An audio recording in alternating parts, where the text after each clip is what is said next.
మూడు కాదు. మనసు పెట్టి మనల్ని మనం అధ్యయనం చేసుకోవడం ప్రారంభిస్తే ఆశ్చర్యం కలుగుతుంది. నేనేనా? కొందరు అంటారు, నేనేనా అంత మౌనంగా ఉందని ఆశ్చర్యం వేస్తుంది అన్నయ్య నాకని. వాళ్ళన్ని మాట్లాడినప్పుడు నేను మౌనంగా ఎలా ఉండగలిగాను? వాళ్ళు నన్ను అంత బాధ పెడుతున్నప్పుడు నేను ఎలా సహించగలిగాను? ఏం లేదు. రేపు అదే పరిస్థితి నీ జీవితంలోకి వచ్చినప్పుడు నువ్వు ఎదటి వాడిని బాధ పెట్టకుండా ఉండడం కోసం అది మర్చిపోవద్దు. అయితే నేర్చుకున్న ప్రతి పాఠం ఇతరులకు పాఠాలు నేర్పించడానికి కూడా ఉపయోగపడుతుంటుంది, సందేహమే లేదు. సరిగ్గా ఆదికాండం 44వ అధ్యాయంలో గృహ నిర్వాహకుడు, యోసేపు యొక్క గృహ నిర్వాహకుడు బయలుదేరి వెళ్ళిపోతున్న యోసేపు సహోదరులను ఆపి, నా ప్రభు యొక్క గిన్నె ఎవరో పట్టుకెళ్ళిపోతున్నారు మీలో, ఇంట్లోకి పిలిచాడు, ఇంట్లో భోజనం పెట్టాడు, ఇంటి నుంచి సాగనంపాడు, వెళ్ళిపోయారు. తిరిగి ఇప్పుడు వచ్చి పట్టుకుంటున్నప్పుడు వాళ్ళకి ఏమన్నా తెలుసా? తమ గోనెల్లో తమ రోకలు ఉన్నాయని తెలియదు. బెన్యామీను యొక్క గోనెలో ఆ గిన్నె ఉందని వాళ్ళకి తెలియదు. బెన్యామీనుకు కూడా తెలియదు. గోనెల్లో పెట్టించింది యోసేపే, వెళ్ళమన్నది యోసేపే, పట్టుకోమన్నది యోసేపే, అతడు మాత్రం దాసుడవుతాడని చెప్పమన్నది యోసేపే. ఇది జీవితంలో ఒక పార్శ్వం. కానీ రెండో వైపు చూస్తే లోకం తన కుయుక్తి చేత మనల్ని పట్టుకోవాలని ప్రయత్నం చేస్తుంది. మనం చేయని తప్పు చేసినట్టుగా నిరూపించాలని ప్రయత్నం చేస్తుంది. మనం అనని మాట అన్నట్టుగా ప్రచారం చేస్తుంది.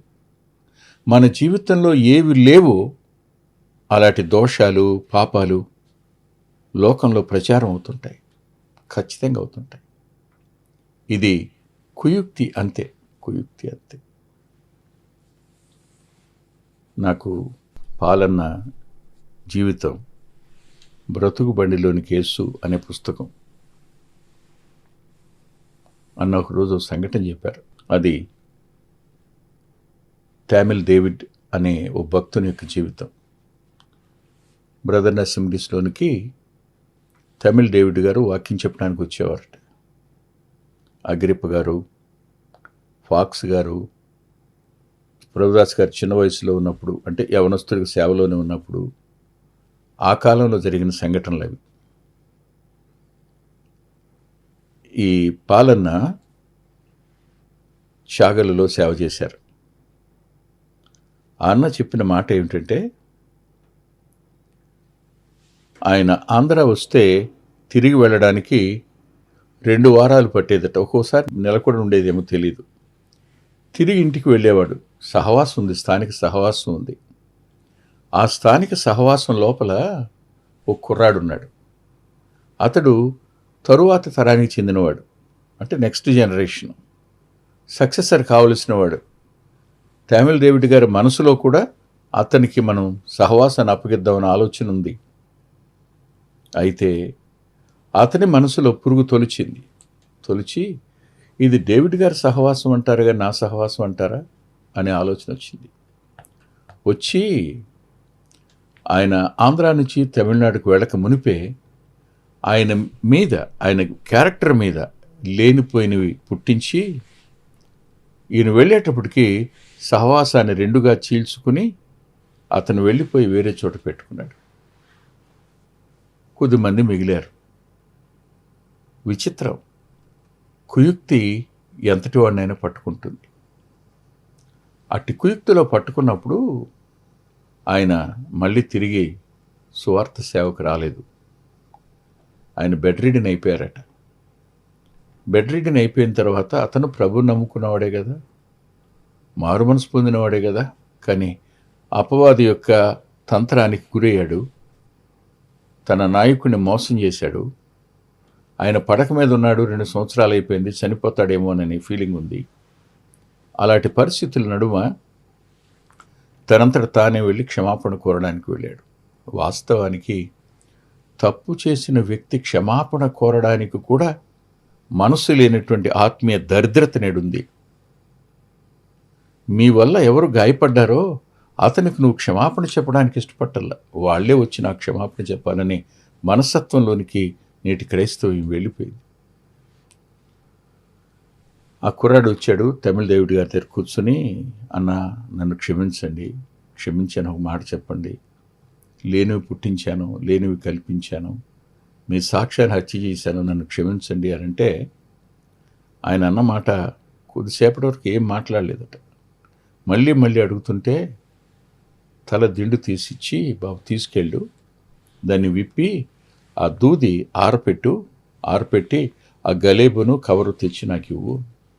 గలేబు కవరు తెచ్చాడు, ఆరబెట్టి వచ్చాడు, ఇక్కడ పెట్టాడు. ఈయన ప్రక్కన పెట్టుకున్నాడు. ఓ గంట, గంటన్నర, 2 గంటలు మౌనంగా ఉన్నాడు. ఆఖరిగా ఆయన కాలు మీద చేసి, అన్న క్షమించానని ఒక్క మాట అనన్నా, ఒక్క మాట అన్నా. అప్పుడు ఆయన ఈ 2 ఇచ్చి, బాబు ఈ గలేబులో ఆ దూది నింపిన తర్వాత కుట్టి ఆ కవర్లో పెట్టినానా అని చెప్పాడు. ఇతను గబగబా వెళ్ళాడు బయటికి. వెళ్ళి చూస్తే అది బోరగ దూది, కొంచెం కూడా లేదు. ఎటుపోయిందో, ఎన్ని దిక్కులకు పోయిందో తెలియదు. తిరిగి వచ్చి చేతులు కట్టుకున్నా, అక్కడ అది లేదన్నా, మొత్తం పోయిందన్నా. అంటే నాన్న, నువ్వు చేసిన పని ఇవాళ భారతదేశంలో ఉన్న రాష్ట్రాల్లో కాదయ్యా, ఇతర దేశాలకు కూడా వెళ్ళిపోయింది. అవన్నీ తిరిగి తీసుకొని రాగలవా మళ్ళీ నువ్వు అన్నాడు. సిగ్గుతో తల వంచుకున్నాడు. కొన్ని పరిస్థితుల దగ్గర కుయుక్తి నివ్వెరపోయే పరిస్థితి ఏర్పడుతుంది. అదే ఇప్పుడు యోసేపు అన్నలకు జరిగింది, యోసేపు సహోదరులకు జరిగింది. అది యోసేపు అన్నలకు జరిగింది. వాళ్ళు తమ తండ్రిని మోసం చేశారు. తండ్రిని మోసం చేయటం కాదు, అదే మోసం వల్ల, అదే దుఃఖంలో తండ్రి ఎప్పటి వరకు కొనసాగడానికి వీరు కారకులు. తాము చేసిన దాన్ని వారు సమర్థించుకున్నారే కానీ తండ్రి దగ్గర తప్పు చేసావు నాన్న, ఇలా చేసావని ఒక్కరోజని చెప్పిన సందర్భం ఉందా? ఉండదు. తాము జ్ఞానులం అనుకున్నారు, తమ తెలివితేటలు ఎక్కువ అనుకున్నారు.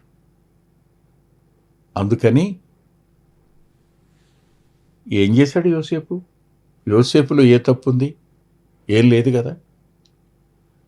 తనకొచ్చిన కలలు చెప్పడం తప్ప, తండ్రి తను ప్రేమించి మంచి వస్త్రం కుట్టించడం తప్ప, అది తన పొరపాటు కాదు కదా, అది తాను కోరుకునేది కూడా కాదు. కానీ అతన్ని తండ్రి నుంచి ఎన్ని సంవత్సరాలు దూరం చేశారు ఆలోచించండి. ఇవన్నీ పరిగణనలోనికి వస్తాయి. మీ వద్ద లెక్క లేకపోవచ్చు, కానీ దేవుని దగ్గర ఆ లెక్క పద్దు ఉంటాయి. సందేహమే వద్దు. భయంతోనూ వణుకుతోనూ కొనసాగవలసిన జీవితం విశ్వాస జీవితం. నా మాట నెగ్గాలి, నా యుక్తికి వాళ్ళు బలవ్వాలి, నేను చేసింది రైటు, నేను చెప్పింది రైటు, నేనేం చేసినా రైట్ అనుకునే పరిస్థితుల్లోనికి వెళ్ళే వ్యక్తి ఎప్పటికీ పశ్చాత్తాపడనే పడలేడు. అలాంటి వారికి ఏదో ఒక రోజు ఇలాంటిది ఎదురవుతుంది, ఖచ్చితంగా ఎదురవుతుంది. రోకలు పెట్టిన మాట వాళ్ళకి తెలీదు, గిన్నె పెట్టిన మాట కూడా వారికి తెలీదు. కానీ దేవుడెవరో ఒక మాట కొరింథీ మొదటి పత్రిక 3వ అధ్యాయం 19వ వచనంలో, జ్ఞానులను వారి కుయుక్తులు ఆయన పట్టుకున్నాం. తమకు తాము జ్ఞానులం అనుకున్నవారు, తమ తెలివితేటల వల్ల ఎదుటి వాళ్ళని దూరం చేశామనుకున్నవాడు, తమ తెలివితేటల వల్ల కన్న తండ్రిని దుఃఖంలో ముంచేసినవారు, ఇలాంటి వారిని కుయుక్తిలో దేవుడు పట్టుకుంటాడు. ఎందుకు? వారు చేయని దాన్ని వాళ్ళ మీదకు వచ్చింది. వారి విత్తంది కోసుకున్నట్టు అనిపిస్తుందిగా, కానీ ఆల్రెడీ విత్తే ఉన్నారు వాళ్ళు, తక్కువేం కాదు. వాళ్ళు విత్తింది చిన్నది కాదు, వాళ్ళు గాలిని విత్తారు, ప్రళయ వాయువును కోసుకోవాలి. కానీ దేవుడు కనికరం గలవాడు. యోసేపులో కూడా కనికరం ఉంది. ఈ కారణం చేత అతడు ఆ యోసేపు గృహ నిర్వాహకుని పంపినప్పుడు అతడు వెళ్ళి మాట్లాడి గోనెలు తెరిపించి చూస్తే బెన్యామీను యొక్క ఆ సంచిలో అది కనపడింది. అప్పుడు వాళ్ళు అన్నమాట ఏంటి? ఎవరి దగ్గర దొరుకుతుందో వాడు చచ్చిపోవాలి, మేమందరం దాసులు అవుతాం అన్నారు. కానీ అది కాదు. ఇప్పుడు వాళ్ళందరూ వచ్చారు. వచ్చి వారికి ముందు యోధా నడిచాడు. వారు బయలుదేరి వచ్చారు. వచ్చేటప్పటికి యోసేపు ఇంటి దగ్గరే ఉన్నాడు. 15వ వచనంలో ఇలా అన్నాడు, మీరు చేసిన ఈ పని ఏమిటి అని. అప్పుడు 16వ వచనంలో, ఏలిన వారితో మేమేం చెప్పగలము, ఏమందుము? మేము నిర్దోషులమని ఎట్లు కనపరచగలం? ఏ వ్యక్తి తన నిర్దోషత్వాన్ని నిరూపించుకోలేడు. అంతగా ఒకానొక దినాన్న దేవుని చేతికి చిక్కే అవకాశం ఉంది. ప్రస్తుతానికి ఇబ్బందిలో, ఇరుకులో యాకోబును పెట్టుండొచ్చు, యోసేపును దుఃఖం పాలు, ఒంటరితనం పాలు చేసుండొచ్చు. కానీ వారిప్పుడు నిలబడిన పరిస్థితి దగ్గర వాళ్ళన్న మాట ఆశ్చర్యకరమైన మాట. వారు చెప్పిన మాట చిన్నది మాత్రం కాదది. అది ఎంత పెద్దదో నేను మీకు చూపిస్తాను. దయచేసి చూడండి. ఆదికాండం 44వ అధ్యాయం 16వ వచనంలో, దేవుడే నీ దాసుల నేరము కనుగొనెను. దేవుడే నీ దాసుల నేరము కనుగొనెను. ఒకరోజు తీర్పుకు వెళ్ళాక కాదు అని అనలేరు. మీరు పలికిన మాటలు, మీరు చూపించిన ద్వేషం, మీరు కనపరిచినటువంటి కాఠిన్యం, ఇష్టానుసారంగా అతన్ని వివస్త్రుణ్ణి చేసి, నాన్న ప్రేమతో కుట్టించిన అంగీని తీసేసి, తమ తండ్రి కుమారుణ్ణి, తన తమ్ముణ్ణి అమ్మేశారు. అందులో రూబేనుకు పాలు లేకపోవచ్చు, కానీ ఇంటికి వచ్చి అమ్మేశారని చెప్పడం రూబేనన్న చేయగలిగాడా? లేదు. అటు తండ్రికి చెప్పే పరిస్థితిలో రూబేన్ లేడు, ఇటు అన్నదమ్ములకు చెప్పే ఇటు తప్పు మీరు చేసిందని చెప్పే పరిస్థితులు లేడు. రూబేను ఆల్రెడీ పొరపాటులో ఉన్నాడు. తండ్రిని బాధ పెట్టినవాడు కొడుకు అతను. తండ్రిని బాధ పెట్టిన కొడుకు రూబేను. అతనికి అమ్మడంలో ఏమాత్రం పాలుపంపులు లేవు. కానీ అతను కూడా ఇప్పుడు నిలబడవలసి వచ్చింది. యోధా నిలబడ్డాడు, అమ్మేస్తూ మంచిదని సలహా చెప్పిన వాడు నిలబడ్డాడు. ఇప్పుడు ఆలోచిద్దాం ఒకసారి. నిష్కారణం అనుకున్నాం కదా, దేవుడు నిష్కారణంగా ఎవరికి ఏ హాని చేయడు. ఆయన నిర్దోషులను దోషులుగా నిరూపించడు. మనలో ఉన్న కారణాన్ని, మనలో ఉన్న దోషాన్ని మనకు మనం గుర్తించడం ఎలా అన్నది దేవుని యొక్క ప్రణాళిక. దేవుడు ఆ దారి గుండా నిన్ను నన్ను తీసుకుని పెడతాడు. ఒకరోజు మనం వీరొచ్చి యోసేపు ముందు నిలబడినట్టు మనం కూడా నిలబడాలి. ఆ గిన్నె కనపడుతుంది, రోకలు కూడా కనపడుతున్నాయి. వారు చేసింది వాళ్ళ కళ్ళ ముందు కనపడుతుంది. అది నేను చేయలేదు అనడానికి వాళ్ళకి అవకాశం లేదు. దొరికింది వాళ్ళ గోనెలోనే కదా. కదూ? అవును, దొరికింది, కనిపించింది ఒక గిన్నె, ఒక రోకలైతే ఉండొచ్చు. కానీ రోకల గురించి ఏం పట్టించుకోలేదు యోసేపు. గిన్నెని గురించి పట్టించుకున్నాడు. ఒక మాట అంటాను, యెషయా అంటాడు, నీ చేతిలో ఉన్న గిన్నెను తీసి నీ శత్రువుల చేతిలో పెడతాను అంటాడు. నువ్వు తాగావు ఆ పచ్చిన పాత్ర, సాలిక, నీ చేతిలో తీసి నీ శత్రువుల చేతిలో పెట్టే రోజు వస్తుంది, చూస్తూ ఉండు అంటాడు. అలా చేశాడు ఆయన. చరిత్రలో దేవుడు చేసిన కార్యాలు. ఇవాళ బాధ పెట్టిన వారు రేపు అదే బాధను తాగవలసిన పరిస్థితి. ఇవాళ దుఃఖపరిచిన వారు అదే దుఃఖాన్ని అనుభవించవలసిన పరిస్థితి. ఈ రోజున తప్పు చేసి మంచివాళ్ళవని చలామణి అవుతున్నవారు ఒక దినాన్న నిలబడి దేవుడే మా నేరాన్ని కనుగొన్నాడు అనవలసిన పరిస్థితి ప్రతి వ్యక్తికి వస్తుంది, సందేహం లేదు. మీరు మోసం చేసింది మీ కన్నతండ్రిని, మీరు మోసం చేసింది మీ రక్త సంబంధిని, మీరు మోసం చేసింది మీ సేవకుని, మీరు మోసం చేసింది మిమ్మల్ని ప్రేమించి ఇంటికి పిలిచి మీకు భోజనం పెట్టిన ఆ వ్యక్తి ఎవరో మీరు గుర్తించలేకపోయారు. మీ ఊహకు అందల. దేవుడు ఊహించిన దానికంటే అత్యధికంగా చేయడానికి సమర్థుడు. ఆయన చేసే ప్రతి దాంట్లో న్యాయం ఉంది, అన్యాయం ఎప్పుడూ ఉండదు. ఖచ్చితంగా మనం ఆయన ముందు నిలబడవలసే ఉంది. నిలబడినప్పుడు వాళ్ళన్న మాట, దేవుడే మా నేరాన్ని కనుగొన్నాడు. అంటే అంతకుముందు వచ్చినప్పుడు మనం చేసిన దానికి అనుభవిస్తున్నాం అన్నారు, ఇవ్వాలన్నారు. మేము దేవుని దృష్టిలో నేరస్తులం, అందుకని ఇలా చిక్కుపడ్డాం. ఈ పొరపాటు మాది కాదు. ఈ విషయంలో మేము దోషులం కాదు, కానీ దోషులంగా నేరస్తులుగా నిలబడవలసి వచ్చింది. అసలు మా నేరాన్ని దేవుడు కనుక్కున్నాడు, తెచ్చాడు. ఇప్పుడు వారి మాట చొప్పున బెన్యామీను చచ్చిపోవాలి. వారి మాట చొప్పున మిగిలినటువంటి 10 మంది బానిసలుగా మారిపోవాలి. ఇంకింటికి వెళ్ళే అవకాశం లేదు, ఏమాత్రం లేదు.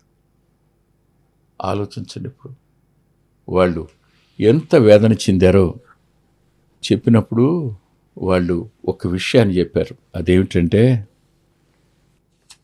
22వ వచనంలో, అందుకు మేము, ఆ చిన్నవాడు తన తండ్రిని విడువలేడు, వాడు తన తండ్రిని విడిచిన యెడల వాని తండ్రి చనిపోవునని ఏలిన వారితో చెప్పాం. మా నాన్న అన్నాడు, ఆ కుర్రాన్ని తీసుకురాకుండా నా ముఖం చూడొద్దన్నాడు. ఇప్పుడు చెప్పండి, మమకారానికి నేరానికి మధ్య నిలిచినవారు, వాగ్దానానికి శిక్షకు మధ్యలో నిలిచినవారు యోసేపు సహోదరులు. బెన్యామీను నిలబడున్నాడంతే. ఒక మాట, ఒకానొక దినాన్న మీరు నేను అలా నిలబడవలసిందే. కానీ అలా నిలబడే మన విషయంలో కనికరం చూపించడానికి ఆయన శక్తిమంతుడు, సమర్థుడు. ఆయన కనికర స్వరూపి.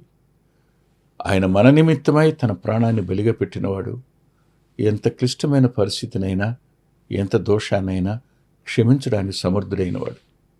ఆయనకి మనల్ని మనం అప్పగించుకుంటే ఖచ్చితంగా ఈ పరిస్థితుల్లో మనల్ని కాపాడి మన ముఖాన్ని పైకెత్తేవాడుగాను, సిగ్గుపడనక్కర్లేని వారిగా చేసేవాడుగాను, తిరిగి మనం ఆశ్చర్యచకితులం అయ్యేట్టు చేయగలిగిన శక్తివంతుడైన దేవుడు ఆయన. ఆయనకి మనం అప్పగించుకుందాం, తల్ల ఉంచుదాం. ప్రేమగల మా ప్రియ తండ్రి, పరిశుద్ధుడైన గొప్ప దేవ, కృప కలిగిన మీ పాదాల సమీపానికి వింటున్న మా ప్రియులను తీసుకొని వస్తున్నాం. అనేకమైన బాధల గుండా, కన్నీటి గుండా, నింద గుండా ప్రయాణం చేస్తున్న వారు ఉన్నారు. చేయని నేరానికి శిక్షణ అనుభవిస్తున్న వారు ఉన్నారు. చేయని నేరానికి అబద్ధాలను వారి మీద మోపి నిలబెడుతున్న పరిస్థితులు ఉన్నాయి. కానీ అవన్నీ వారి గతాన్ని క్షమాపణకు, వారి గతానికి పశ్చాత్తాపడడానికి ప్రేరేపించడానికి మీరు అనుమతించారనే సత్యం దగ్గర నిలిచి చేతులు జోడించి, మీరు ఎంతైనా నమ్మదగిన వారని, మీ కార్యాలు యథార్థాలని, మీరు న్యాయవంతులను ఒప్పుకుంటూ మా జీవితాల్లో ఈ పరిస్థితులన్నింటిలోనూ మీరే మాకు తోడుగా ఉండి సంరక్షించి విడిపించండి అని యేసుక్రీస్తు ప్రభు వారి పేరిట ప్రార్థిస్తున్నాం తండ్రి. ఆమేన్. ప్రభు చిత్తమైతే వచ్చే వారం కలుసుకుందాం. అద్భుతమైన పుస్తకాలు అందుబాటులో ఉన్నాయి. అందులో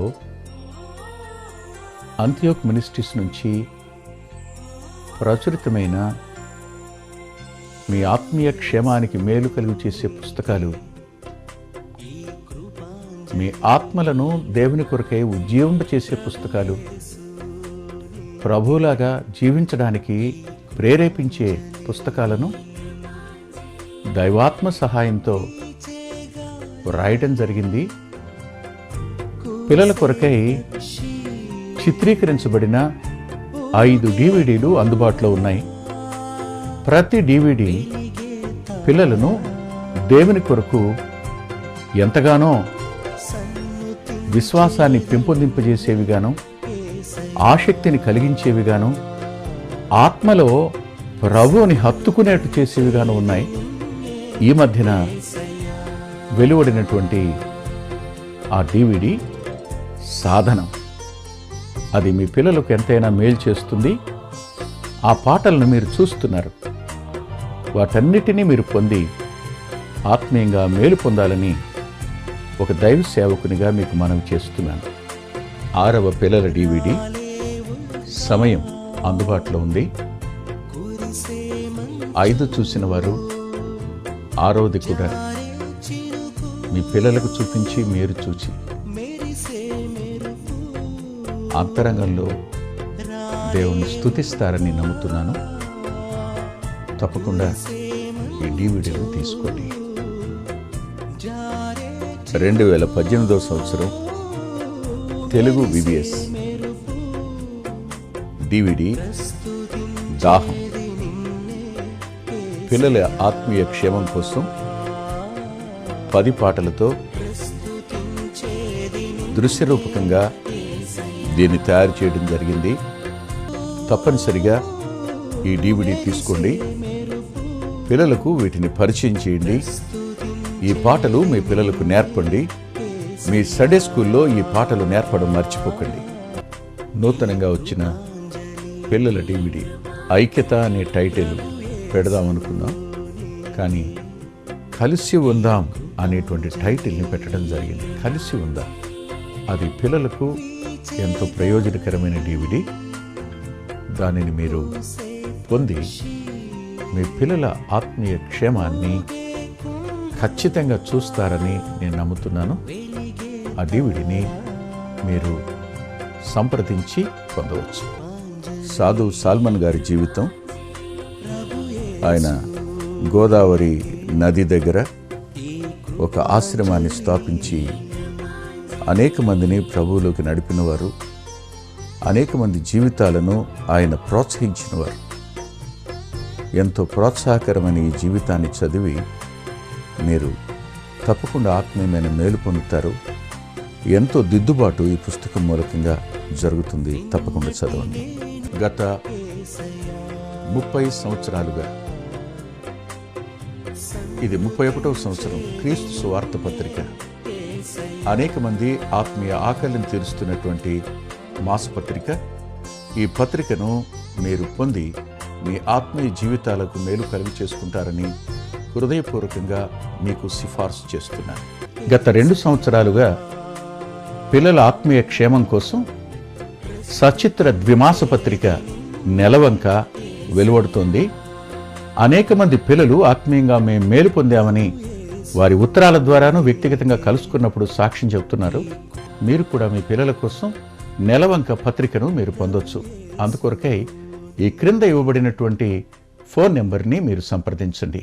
ప్రభు యేసు నీకే ఈ కృపాంజలి, ప్రభు యేసు నీకే ఈ కృపాంజలి. వీచే గాలి, కూసే పక్షి, ఊగే కుంభ, వెలిగే తారా, సన్నుతించేది నిన్నే.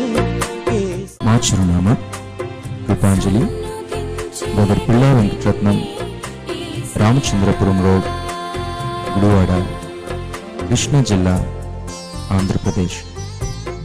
అవర్ అడ్రస్: కృపాంజలి, బ్రదర్ పిల్లా Venkataratnam, Ramachandrapuram road, Gudivada, Krishna district, Andhra Pradesh. Phone number 90504299.